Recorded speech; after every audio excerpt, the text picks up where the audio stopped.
The show is called What Makes Me Tick, and it's a verbatim, immersive theatre style piece about my life with Tourette's and other individuals as well. We're showcasing their stories, aren't we? Yeah. And we actually have one of the persons that we interviewed there live on the projector, and that he's only young, so it's really nice about him telling his story as well. So basically Tourette's is really misunderstood, because when you look at the TV shows you see a lot of the swearing, but only 10% of them actually swear. So we want to show all the cases really and show how common it actually is, because it's actually more common to have Tourette's than it is to meet someone with green eyes. So we want to and it's misunderstood, because if you meet someone in the street and you tell them you have Tourette's, like I do, they're like, oh, well, I expect you to swear at me. I was like, no, because you're basing that on the TV. So we want to say, yes, you do swear, but that's a very minimal case. Here's what else is with it. So how does it affect your life? So for me, I do like noises, I do like voices, facial stuff.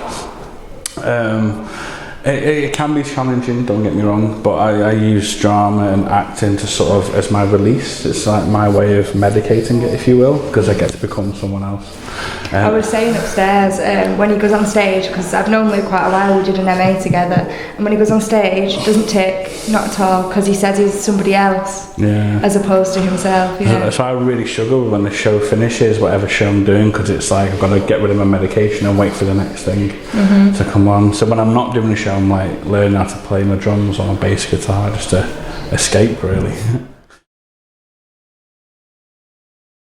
This show, we debuted it last year. It was a different cast last year.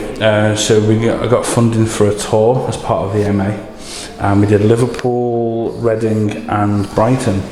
And we got a lot of audiences. And in the Brighton show, we had the CEO of Tourette's Action come and see us, and they enjoyed it, so they recommended us to try and get it into schools. In one venue, someone came one night and bought 10 tickets for the closing night, and it was just crazy. Because we like, with my theatre, I like to like immerse people and get them involved. I don't want to just sit there. I want to like take away something. So yeah, we really get them involved, and I really hope that in Manchester we can do the same, because it's the first time it's coming to the Fringe. First time I've done Manchester Fringe as well. So we're really hoping to even it's socially distanced as well, so people can feel relaxed coming to see the show. But we really want to get them involved if we can. It is a relaxed performance, isn't it? So you can leave if you need to, because we encourage with people with Tourette's to come. Like as much as like definitely any kind of disability, so with relaxed performances, because with a lot of theatre it's hard to see relaxed performances in general, so we wanted to make sure ours was different. So if you have Tourette's, if you have a disability, if you have a learning disability, please do come, and if you feel the need to leave, that's fine. Just totally. you do you, and we want to make sure that the theatre and the arts as well is more inclusive for people with disabilities and accessible. Definitely. So we've interviewed children, adults, basically to get their stories. So we created characters in the show telling their story. We've changed the names obviously for confidentiality reasons, but on the screen we've got like one child called Harrison, and he basically says what Tourette's means to him. So obviously I won't spoil it for people, but it's just when you get the imagination of a child explaining it to you, it's really such a beautiful thing to witness. Because I can tell you about my story, which is great, because there's so many different varieties. That's the thing with it, it's just because it's so unique to the person, it's hard to get well, if you have a headache, you get the same symptoms, but with Tourette's, although there might be things that are similar, it's different to that person. So we're trying to get that across as well.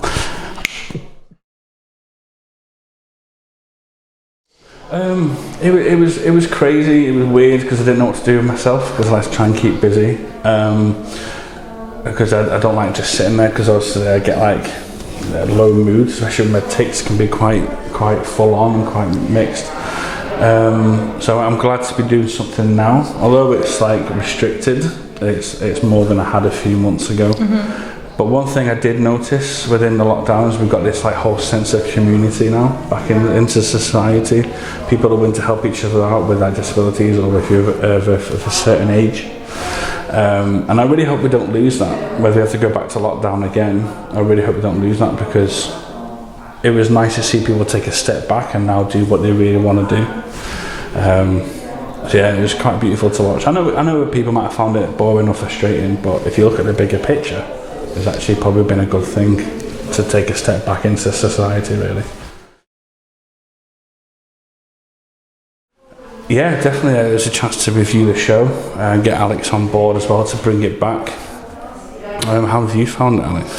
I found it quite difficult doing rehearsals over Zoom. I think that's been quite tricky, because you can't, especially with us, because we have like a presentation that's obviously being projected, and you can't see that on Zoom at the same time as seeing everyone else. But it's a godsend, because otherwise we'd just be sat at home not being able to work together, would we? Totally. So, and it's nice as well to hear the lines back, because I've made the show a little bit different. Like, I've added new bits, so it's nice to hear them back over Zoom, rather than waiting until we're actually together in the rehearsal space and finding out it doesn't work and it's too late. But no, yeah, it's, one thing we're very good at as a race is we like to adapt. Yeah, I agree with that.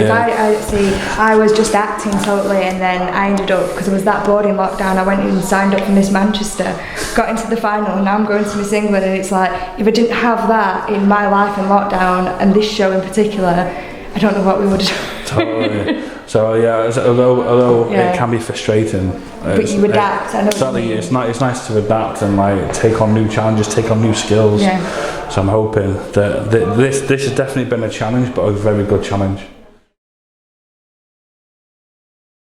We both done an MA at the Liverpool Institute of Performing Arts, so we became friends out of that, and now we just sort of like help each other in new projects. So. It was the baby of the course, wasn't it? Yeah, man. So it's good, man, because it's obviously everyone has their own like backgrounds as well. So you get to meet new people. Yeah. And the whole course is about creating a theatre company. So although we have our own theatre companies, we like to come together and help each other out, which is quite cool. Yeah, there was one woman, she was 60-year-old, wasn't she? Yeah. Compared to me, I was 21. Yeah, so it was like such a variety of different people on this course.